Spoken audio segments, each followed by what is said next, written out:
noriu pasakyti, kad esame paveldo bendruomenė, tokie esame, ir pranešti visiems, kad esame Jonušo Radvilo bendruomenė. Ir kodėl visa tai yra? O todėl, kad mes susirinkimą turėjome 2024 metais, birželio 12 dieną, ir vienbalsiai nusprendėme, kad reikia mums sekančius metus pažymėti Jonušo Radvilo 412 gimimo metus ir Vilijampolės miestelį, kurį įsikūrė savo žemėse Jonušas Radvilas 373. Tai mes Jonušo Radvilo vardą taip pat panorėjome įsiteisinti ir savo bendruomenę kaip istorinę asmenybę ir nusprendėme visų susirinkimo vardu 100%, štai mūsų yra bendruomenės tarybos pirmininkas, kuris tą klausimą sprendė ir išsprendė 100% visų pritarimų. Taigi ir dabar mes rašome ir knygą, rašome apie Jonušo Radvilą ir štai mūsų yra Aldona Jankauskienė tyrinėtoja, Jonušo Radvilo kūrybos ir rašytoja. Išleidusi jau yra 8 knygas, viena iš jų Kauno Laisvės alėja, mano metraštis ir kito Kauno Donelaičio gatvė, kitas metraštis, labai įdomios knygos. Tai mes štai tokiu pagrindu ir norime tą padaryti šiandieną visiems oficialiai paskelbti. Mūsų bendruomenės susirinkę yra tarybos nariai, yra aktyvūs nariai, taigi ir mes galime čia paskelbti šitą žinią visai mūsų bendruomeniai. Ir ne tik visai, bet ir Kauno mieste į mūsų renginius renkasi labai daug žmonių. Dabar šiandieną mes susirinkome paklausyti ir interviu paimti iš gerbiamo mūsų ilgamečio bendruomenės nario nuo 2016 metų profesorius Valdo Rakučio ir Kauno, tai ne Kauno, ir valstybės Seimo nario taip pat prašyti, kad papasakotų apie Jonušo Radvilą, kuris labai gerai yra jį studijavęs. Mūsų leidžiamoj knygoj užfiksuoti apie jūsų pokalbį šiandieninį, įrašyti, nufilmuoti ir paskelbti tuo pačiu mūsų Kauno miesto ir ne tik Kauno, visos Lietuvos mastu internete. Tai va tokie mūsų yra norai gražus ir prašyčiau gerbiamą mūsų narį pakalbėti apie Viršų bendruomenė. Jinai tokia yra nevaldiška labai. Ir tie žmonės, kurie renkasi šitą organizaciją, jie yra tie žmonės, kurie yra mūsų visuomenės pagrindas. Nes turi būti tos tokios grupės, bendruomenės, jeigu jos yra, tai yra ir tada ir miestas, yra valstybė, reiškia, nes jeigu nėra tos mažiausios ląstelės, tai neužauga joks daiktas. Tai yra tik smėliukas, kuris ten į kurią pusę vėjas pučia, tą ir tai va. Tai aš tikrai nesu Jonušo Radvilas labai didelis tyrinėtojas, to žmogaus gyvenimas yra labai sunkiai apriepiamas, labai daug jame yra visokių dalykų ir nebuvo man čia laiko labai pasiruošti, nes buvo daug visokių reikalų, bet tam tikrą įvadą padarysiu. Tai nes ten apie jo gyvenimą galima labai daug kalbėti, labai žmogaus gyvenimas turtingas įvykiais buvo. Tai gal truputį apie tą laiką, apie kilmę, iš kur jisai yra atėjęs, reiškia, ir kokias pareigas paveldėjo jau vėl gimdamas. Tai Radvilų giminė yra save kildina iš Astikro, viena iš tų žmonių, kurie buvo Ponų tarybos kūrėjai, Vytauto aplinkos žmonės, taip gal būtų galima pasakyti. Ir pradžioje jie žino, kaip Astikaičiai buvo žinomi, paskui buvo vienas iš jų vardu Radvila, nes dar pavardžių tais laikais nebuvo. Ir va būtent tada nuo to vardo, nuo Radvilos, paskui jau jų taip giminė ir pasivadino. Ir jau 15 amžiuje jie padarė jau labai didelę karjerą ir jų atsirado kelios šakos. Dėl to Radvilų yra labai jau 15-16 amžiuje išskilusios į atskiras šakas ir jos taip ir vadinamos. Tai mums geriausiai yra žinomi Biržų Dubingių, bet yra ir Nesvyžiaus Lucko, yra ir dar kitos, reiškia, tos šakos, kurios jau paskui ten ir užgeso ir 16 amžiuje. Ir visi sudarė tam tikrą didelį sluoksnį ir labiausiai išgarsėjo 16 amžiuje, kadangi susigiminiavo su karalium ir Barbora Radvilaite. Čia buvo aukščiausias toks reitingas arba statusas dėl to, kad reiškėsi jie savo tarpę turėjo karalienę. Tais laikais žmonės skirstydavo save ne pagal turtą, bet pagal titulus užimamas pareigas ypatingai ir kitokius nuopelnus. Tai žmonėms tas labai būdavo svarbu, dėl to jie galėjo ir daug pinigų paaukoti tam, kad savo tą vardą šiek tiek iškelti viršų. Na ir ta jų galybė niekur nedingo. 16 amžių, reiškia, tas Biržų Dubingių ta šaka, jinai akivaizdžiai dominavo, jos dominavimo laikotarpis. Ir vienas iš tokių didikų, kuris labai buvo pastebėtas 16 amžiaus pabaigos kultūroje, tai buvo Kristupas Radvila Perkūnas, kuris tapo tuo tokiu tinkamu savo protėvių nuopelnų paveldėtoju. Žmogus, kuris įkūnė tas didžiausias vertybės. Tais laikais žmonės pagal luominę tą sampratą turi daryti tai, kas priklauso jų nuomonei. Jie ne tai, kad jie čia ką nori, tą veikia, kaip mūsų laikai, kaip yra pas juos, reiškia. Tai jis tas Kristupas Radvila, jisai atitikdavo tos idealus. Ta prasme, taip ir elgėsi, kaip turi elgtis didikas. Jeigu jau vaišina, tai vaišina, jeigu jisai jau karys, tai jisai tada ir kariauja, ir jeigu Seime, tai jisai atstovauja, reiškia. Ir dar vieną tokią pareigą turėjo, tai yra prižiūrėti mūsų protestantus. Nes ta šeima skilo, reiškia, Biržų Dubingių šeima nuėjo protestantizmo keliu, o štai Nesvyžiaus Lucko nuėjo katalikybės kryptimi. Ir taip jau gavosi, kad jau pradedant nuo Radvilos Perkūno, jau iš tikrųjų truputėlį anksčiau, tapo tų protestantų vyriausiais globėjais. O šis klausimas nebuvo kaip šiais laikais, koks ten skirtumas, kas jau kaip ten paveldės, taip ir tik. Tais laikais buvo labai svarbu.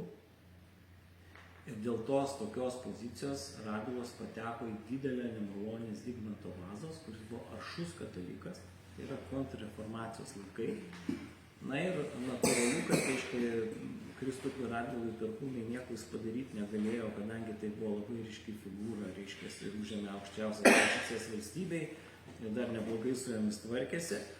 Bet visiems užkrovė tokį kryžių, kadangi karalius labai ilgai gyveno, Zigmantas Vaza gyveno, praktiškai valdė vos ne 50 metų, labai ilgą laiko tarpą, reiškia, ir jaunas atėjo, ilgai gyveno. Tai tas religinis klausimas buvo visą laiką labai svarbus, o dar kadangi vyko, reiškia, su švedais konfliktai prasidėjo 1600 metais, tai švedai buvo protestantai, tai visą laiką su nepasitikėjimu žiūrėdavo į tuos kalvinistus. Mūsiškiai Radvilos buvo kalvinistai, bet jie globojo visus protestantus, kokie tenai buvo. Ir taip dar atsitiko, kad, reiškia, Perkūno sūnus, reiškia, jisai sudalyvavo vienoje labai nešlovingoje akcijai, Zebžidovskio rokošė tokiam.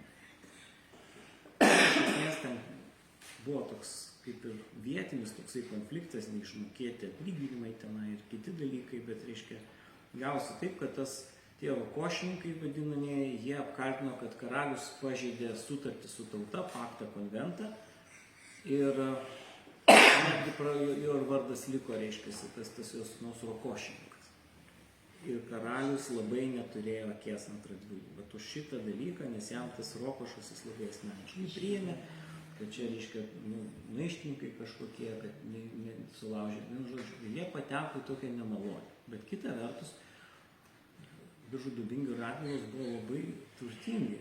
Ir tu negali jo nukišti, jeigu tu jį nukiši, tai jis perės į kokio priešo pusę, reiškia, ir tada turi vis tiek, taip, nes tas karalius turėjo labai ribotą valdžią, bet turėjo vieną labai svarbų įrankį, dalindavo pareigybės.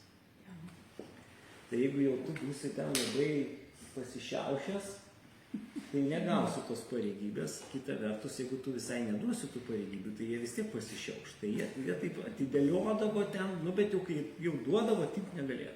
Nebent jeigu jau ten išduotų tėvynę, kažkaip dirbtų su priešu.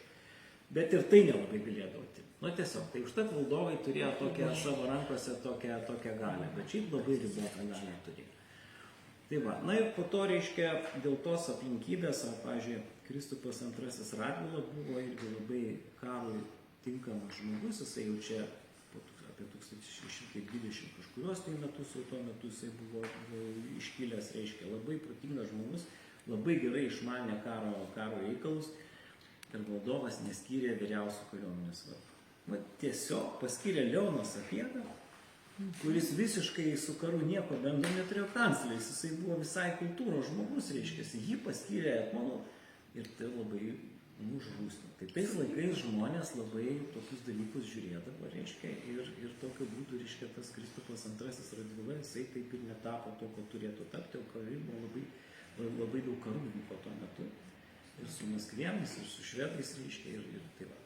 Na ir kada, reiškia, Jonušas augo tokioj, na, sakyčiau, tam labai tinkamoje aplinkoje, tas buvo namuose kalbama apie daugelį. Ir jau tada, žinot, pagrindinės karjeros tiem didikam būdavo arba bažnytinė karjera, arba karvedžio. Nu, karvedžio valstybininką, nes tais laikais buvo susijęti liktai. Nu, ir tas vaikas akivaizdžiai demonstravo karinius gebėjimus. Tai šitai šeimai čia didžiulė laimė.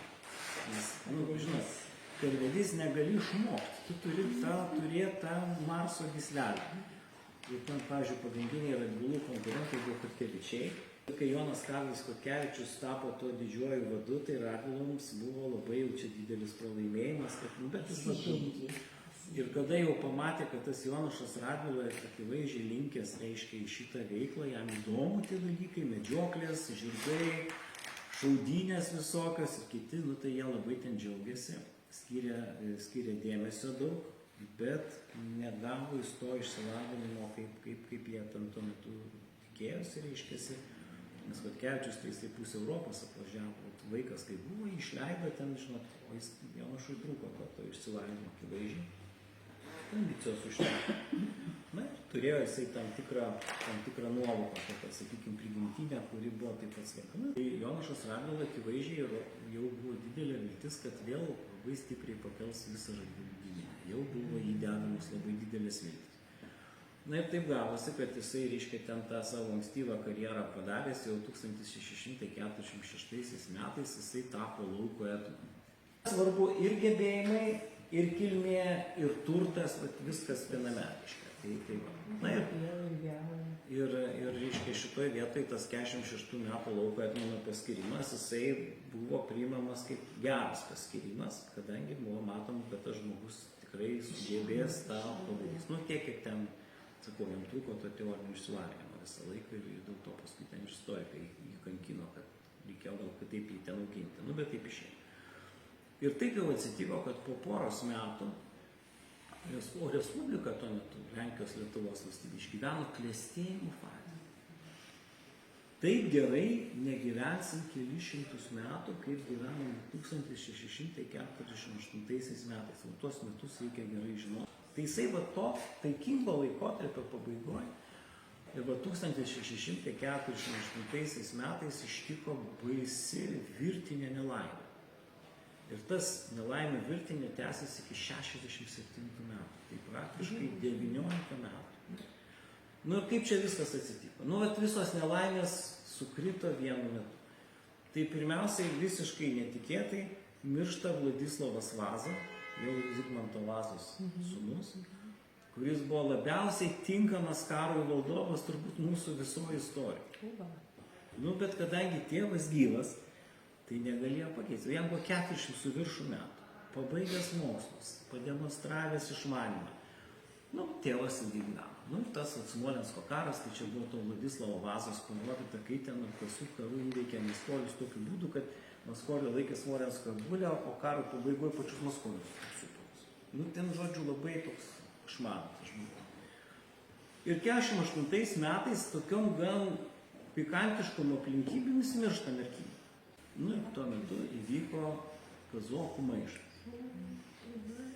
O tas kazokų maištas, reiškia, buvo su pagrindu iš tikrųjų. Už tai, kad kol buvo Lietuvos ta Ukraina, tai ten lietuviai nelindo pas jus tą gyvenimą, ten, kaip sakydavo, jie tokia formulė. naujovių neįvedinėti, senovę palaikyti. Tai kai tokia politika, tai niekam nekliūna. Nu tai ten turi jie ten karinį kontingentą pristatyti, ten tie Ukrainos gyventojai. Ukraina tai išsudaryti iš kelių zonų buvo. Tai viena zona buvo ten, kur Lvivas, tas kampas, ten, kur gyveno labai pasiturintis valstiečiai, Volynė taip vadinama, labai turtingos žemės. Nu, kiti, reiškia, ten jau tose stepėse, kurios labai nesaugas, nes Krymo totoriai gaudavo žmonės ir veždavo į vergovę. Tai ten tada susikūrė tokie žmonės, kurie bėgo nuo kažko, kaip sakau, nuo žmonos, nuo teisingumo, nuo baudžiavos, ta prasme visokiais dalykais jo. Ir jie tenai susikurdavo tokias bendruomenės, apsistatydavo tokias stanicas, tokias įsteigdavo, reiškia. Ir virtuvėlės tokias, ir jie ten laisvi gyveno. Nu ir lietuviai, ką su jais daryti, reiškia. Nu ir ten nežinau, ką su jais daryti. Nes ten tokia paribys, tai ką jūs jais ten kariausi, tai perbėgs į kitą pusę. Tai paskui sugalvojo Steponas Batoras jiems saudas. Nedaug, bet truputį. Tai žinot, kaip tie kazokai sako, rejestriniai, tie, kur patekdavo į tuos registrus, ne rejestrus, kad mes bajorai. Nes jeigu mums karalius algą moka, tai mes bajorai. Ir jie ten iš tų visų kazokų išsiskirdavo, tie rejestriniai kazokai. Nu, o kada jau tas žemės Lenkam atiteko, tai ten Lenkų magnatai įsigalėjo, Lenkų ten tie patys ir liko, maždaug lietuviškos kilmės, Višnioveckiai visokie, reiškias, ir kiti. Nu ir jie tos kazokus, aš ne šiaip su pasakoju, nes jūs suprasit, kas iš to gavosi ir kame ten visa bėda buvo. Nu ir vienu žodžiu, tie Lenkai, tie jau žemvaldžiai, jiems baudžiavimai reikia. Jiem nereikia tų rejestrinių kazokų. Ir jie tada spaudžia valdovą, kad, reiškia, mažintų tų rejestrinių kazokų ir jie tuos kazokus nori baudžiavininkais daryti. Tai nepasiduoda. Nu ir ten įtaka. Nu tai, o karalius, reiškia, jisai ką darydavo? Nu tai jisai tos biškitos palaiko. Ir kol buvo Vladislavas Vaza, kaip tai suvairuodavo. Ten irgi būdavo tų maištų, bet, reiškia, dar nesumaišino. Nu, o ten, reiškia, papuolė vienas iš tų lietuvių turėjo hierarchiją, ten toksai buvo Bogdan Chmelj, tokia jau pavardė. Visus pravardės. Nu ir jisai buvo, reiškia, jų tenai toj hierarchijai trečias žmogus raštininkas. Ir keliavo ten tas kažkoks, reiškia, vienas iš tų magnatų ir labai patiko to reiškia, žmona. To Bogdan. Nu ir atmetė. Nu ir va, čia visas reikalas. O pasirodo, tas Bogdanas buvo labai protingas žmogus. Išsilavinęs, daug kalbų žinojo, turkiškai mokėjo, rusiškai, lenkiškai visai. Nu ir jis ėmėsi organizuoti tą visą, reiškia, sukilimą. O kadangi mokėjo dar rašyti raštus, išmanė diplomatiją, nu tai tada jau čia didelis gaisras. Ir Vogabus dar karo vadas ir nuvyko Lenkų kariuomenė jo sumušti. Ir sumušė visą Lenkų kariuomenę kazokai. Paėmė nelaisvę abudu etmonus, ten baisi, reiškia, geltonieji vandenys vadinamieji, ten labai didelė katastrofa buvo, reiškia. Nu ir tie kazokai tada jau pradėjo pulti. Ir jų tada, reiškia, sklido ten, kur buvo protestantas pravoslavų tikėjimas, stačiatikių, tame tarpe Lietuvą. Na, o kaip tik, reiškia, Jonušas Radvila, čia vadas. Tas formalus vadas nelabai čia ką gali padaryti, jis kaip lauko etmonas. Nu ir ten tas pakraštys buvo Baltarusijos toks pietrytinis kampas. Dabar jeigu Dniepro upė teka, reiškia, čia jau Lenkijos teritorija ir paskui jau Lietuvos teritorija, Baltarusija dabar. Toks Lojevas yra. Nu ir ten prie to Lojevo įvyko didelis mūšis, sustabdė jisai tuos kazokus. Reiškia, jau Lietuvai ten neprasimušė, paskui dar buvo toks, užsidarė tokiam Muzyriaus tokioj tvirtoviai, sulupo tuos kazokus, sunaikino ten tą visą bandą. Tai, reiškia, Lenkams nesisekė kariauti, o lietuviams visai neblogai sekėsi.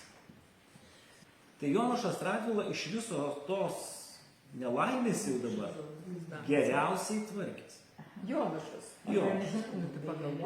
Nu ir va, kaip tik čia 49 metais, reiškia, antrajame Lojevo mūšį visiškai sutriuškino kazokų kariuomenė. Didžiulė, ten labai sudėtingas mūšis, reiškia, ir ten ir vandeniu plaukė tie kazokai, ir ten tokia 3 dienų mūšis toks. Čia Baltarusija.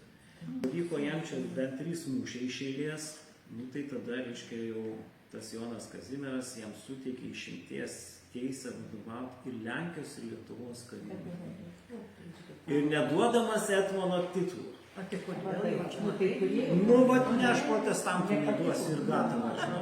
Nu, vienu žodžiu, nu kaip nesutarė. Nu, Protestantas, mane ne, galima jūs supraskite, jie irgi tokie, tu jo nepaimsi su tvirtovėm, o čia dar nelaimės metais. Vienu žodžiu, nesutarė, bet nėra kitos išeities. Tai tada 50 metais Jonušas Radvila atmuša Kijevą iš Kazokų. Tai čia didelė pergalė buvo, reiškia, ir ten tada jau ten labai žiaurus karas, kadangi kariavo ne su priešo kariuomenė, tai laikė juos nelygiais kariais, tai pagavę žudydavo visus, ir vieni, ir kiti. Labai baisus karas. Na va, tai vienu žodžiu, bet Jonušui Radvilai ten neblogai sekėsi. Tada tie kazokai ieškojo, kaip jiems išgyventi. Tai turkų prašė pagalbos, tai su turkais susitarė. Nu, bet turkai paskui jau ten irgi nelabai. Nu, tada pradėjo dairytis į Maskvą. Nu, negali vieni laimėti, nu, tai gal Maskvoj. O Maskva dar nebuvo atsigavus po Smolensko karo, kaupė pinigus, kaupė kariuomenę, laukia momento, laukia kol išvargs. Nes tas gausi kaip pilietinis karas tais kazokais, žinot, Ir 54 metais, jau 53 prasidėjo dėrybos, 50 susitarė, reiškia, pasidavė kazokai Maskvos malonę. Pereslavio Rada, ką čia visą laiką pristato kaip didelis. Tai jau čia dabar didelė bėda. Jau kada, reiškia, tu išvargęs, o čia dar susidėjo su kita pusė, Maskolių kariuomenė jau senai nekariavusi, jau buvo susitvarkiusi, na ir vienu žodžiu, jie čia užpuolė, reiškia, jau dabar Lietuvą tiesiog. Tai jiems čia Maskvos kariuomenė džygiuoja, o ta Maskvos kariuomenė kartu su kazokais jų labai didelis skaičiai. Ten suskaičiuodavo, reiškia, bendroji sumoje ir 60 000 žmonių, o mūsų kariuomenė viso labo 5-7 tūkstančiai. Tiek tik jėgos buvo, bet mūsų kieta kariuomenė. Ir tie miestai priešinasi, reiškia. Na ir maskvėnai nepaėmė tų miestų. Ir paskui, reiškia, ten dar tokiam vienam mūšį 54 metais Jonušui Radvilui pavyko įveikti 4 kartus didesnę kariuomenę. Nes ten ta didelė masė, bet jie atskirom tokiam grupėm vaikšto, nes negalėdavo apsijungti vienas valdymo. Nu, ta prasme, tiesiog tada su tuo tikimu. Tai jis sumušė tą kariuomenę ir 54 metais apsaugojo Lietuvą, tie miestai atsilaikė, bet paskui tos pagalbos jiem irgi nesuteikė. Tai tada, žinokit, kaip užėmė ir Vitebską užėmė ir nuviliojo visus visus. Baisus dalykai. Šapelevičių mūšis toks nelaimingas, reiškia, Jonušas Radvila jau nelaimėjo šito mūšio, nes per didelis buvo jėgų santykis, jisai parašė laišką, sako, kovausi, bet jau, sako, nebepaėgėm, jų buvo per daug. 55 metais švedai mato, kas darosi, žiūriu, kad Maskolių kariuomenė eina jau link Vilniaus, čia visiškai. Tai sako, baigėsi ten paliaubos eilinės, reiškia, ir ką jie iš šiaurės užpuolė Žemaitiją. Ir tada jau visai blogai. Užtat yra vadinamas tvanas, reiškia, staiga valstybės gynybinė sistema kolapsas, reiškia, tiesiog. Nu ir ką jis, tai čia dar bando prie, čia Nemėžis toksai yra, prie Vilniaus, reiškia, dar bando stoti kovą, nu, nepralaimė, nelaimė, reiškia, lieka Vilniaus miestui ruoštis gynybai. O Vilniaus miestas įsitikinęs, kad kariuomenė turi ginti. Tai kad mes čia neturime nieko daryti. Nu, tokia įsižiūrė, reiškia, buvo. Maždaug dabar tu ateisi nusaginti. O Jonušas Radvila priėjo prie Vilniaus vartų, sako, jeigu mes eisim į tvirtovę, visa Lietuvos kariuomenė gali pralaimėti. Tai jūs laikykitės patys, o mes iš lauko veiksim, rinksim paramą ir kažkokiu būdu jūs atvaduosim. Vienu žodžiu. Tai tada jie taip ir nesusitarė žmoniškai. Ir ta kariuomenė persikelia per Nerį ir negina Vilniaus. Tai tada miestiečiams buvo šokas, kaip gali kariuomenė mūsų neginti, bet jis įsakė, kodėl, dėl to, kad jų yra per mažai, jie negali, jie tiesiog visi žūsta. Tai miestą Maskoliai užėmė praktiškai be mūšio ir tai yra baisiausi Vilniaus metai istorijoje. Nu ir ką daryti? Ir ten blogai, karalius nepadeda, Maskoliai užėmė didžiulę dalį Lietuvos, čia švedai reiškia. Nu, jie tenai tada, reiškia, pasitarė su tai žmonėmis, kad reikia eiti su švedais. O karalius, reiškia, Jonas Kazimieras, iš vis pabėgo į Saksoniją, pasitraukė iš karo. Čia buvo tokia nelaimė, kad vienu žodžiu. Na ir jie taip nutarė ir Kėdainiuose, reiškia, susitiko su švedų atstovais. Nu, švedai taip pasakė miglotai, kad, reiškia, jeigu jūs pasiduosit mūsų valiai, tai mes tada jums paliksim jūsų valdas, reiškia, ir projektuosim valstybės blokų. Va taip susitarė. Ir tada pasirašė tą didelį, tos, reiškia, Kėdainių taiką, taip vadinama, kurioje ten išvardinta daugybė žmonių, ten nėra Jonušas Radvila, bet jis jau, reiškia, sakė, jau geriau po švedais, tai bent Maskva neperės čia per tas upės. Na ir tas, reiškia, buvo padaryta, tai jie atsisakė, reiškia, paklusti Lenkijos, tam Jonui Kazimierui, reiškia, tą faktą Lenkijos karalystė priėmė kaip išdavystę. Jie perėjo į priešą. Bet tai žiūrėkit, bet aš turiu papasakoti, kas buvo toliau, reiškia, nebuvo ką daryti, tiesą sakant. Nelabai ten su jais skaitėsi, tai švedai, bet bent jau reiškiasi kažkokia tai buvo ten mūsų, nes visą kraštą užėmė švedai, liko mažiukas gabaliukas vakarų Baltarusijų, kurio nekontroliavo nei tie, tai ten tokie veikia jau partizanai. Ir švedai nužygiavo toliau į pietus, Maskva jau sustojo, kadangi vietiniai tie mūsų čia, kurie pateko į rusų tą valdomą zoną, gal Aleksejų Michailovičių, gal Lietuvos didžiųjų kunigaikščių. Prasidėjo dėrybos, dėl to padaryti. Ir Aleksejų Michailovičių visai pasitiko, reiškia, nes jis bijojo, kad per toli nueis, paskui nesukontroliuos tos. Tai, žodžiu, Maskvos frontas kaip tai sustojo. Ir tada švedai ėjo žemyn, priėjo prie Varšuvos, stojo į mūšį, pralaimėjo tą mūšį.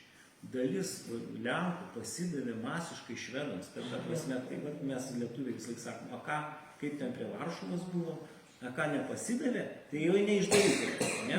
O šitas o tas pagrindinis. Tai nemėgo to labai mūsų Radvilos, todėl taip ir atsitiko, man atrodo.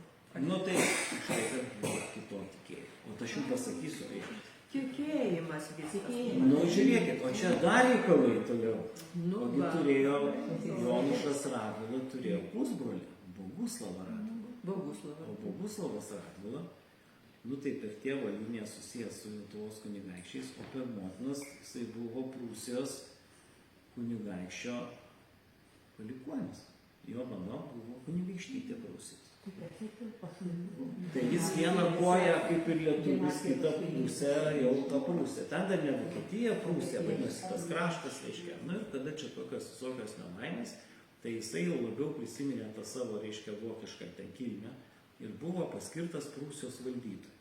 Tai tas sėdi, reiškia, Prūsija čia, yra lietuvių Pylimas, yra tokia gatvė karaliaučių. Tai čia jau laikais įrenginėjo jisai ten tos įtvirtinimus. Nu tai karalius sako, jūs čia susitarė, jūs čia mums paskaitų, jūs čia norite tokią protestantų valstybę sukurti, reiškia. O kadangi religinių karų epocha, tai dar visi labai ir tikėjo to, kas vyksta. Na ir vienu žodžiu, jie tenai su tai švedais bandė kažkokiu būdu tos maskolius susidoroti, reiškia, ir kadangi Maskvos fronte ten šiek tiek truputėlį ramiau, pradėjau po truputėlį tuos švedus jau judinti. Bet švedai buvo nuėję iki pat Čimstakavos, nežinau, kada, jeigu buvot kokioj kelionėj, tai ten va tas stebuklingas atstovėjimas, kad ta pilis atlaikė mūsų švedų. Ir tada po to lūžis vyksta. O Jonušas Radvila, reiškia, visų apleistas realiai, nes daug kas nuo jo nusisuko, reiškia, švedai su irgi per daug nesiskaitė, tai jis vienu žodžiu traukėsi jau ir susirgo labai sunkiai, reiškiasi, ir atsitraukė į Tikocino pilį, ten jie gulė laikė, niekas jam nepadėjo, tai ten galima nuvažiuoti, ten dabar yra atstatyta pilis. Ir ten yra tas Tikocino miestelis, kuris nepasikeitęs nuo 17. Tai jisai, kadangi buvo vieno tikėjimo su švedais, jis turėjo šiokių tų šansų. Tiesiog jie norėjo apsaugoti save, kažkaip reikėjo tuo metu išgyventi. Ir kartais tų pasirinkimų, jie neturėjo variantų, net atsitraukti, kur jie tenai turėjo. Tai vienu žodžiu ir kita vertus tų Lenkų irgi daugybė paskui pasidavė. Bet juos pavertė labai tokiais blogiečiais. Na ir tada likimo ironija, kad mūsų Lietuvoje, kada reiškia vis tiek norėjosi iš kažkokio laikotarpio ištraukti kokį nors žymų žmogų, tai tas Jonušas Radvila buvo visai įdomus. Ir jisai tada, kadangi buvom prieš Lenkus labai nusiteikę, nes pyko man Lenkų, kad jie mus šitaip užpuolė. Tai reiškia, jisai tapo tokiu dideliu. Nu, tai nesakoma, kad jisai buvo nesvarbus žmogus, bet reiškia, nusiduokit, Lietuvos Respublikai buvo Jonušos Radvilų husarų pulkas. Nu, ta prasme, jisai buvo paverstas tokiu labai, nu, dėl tos tokios, nors jis ne prieš Lenkus, bet jisai tiesiog, nu, taip pat.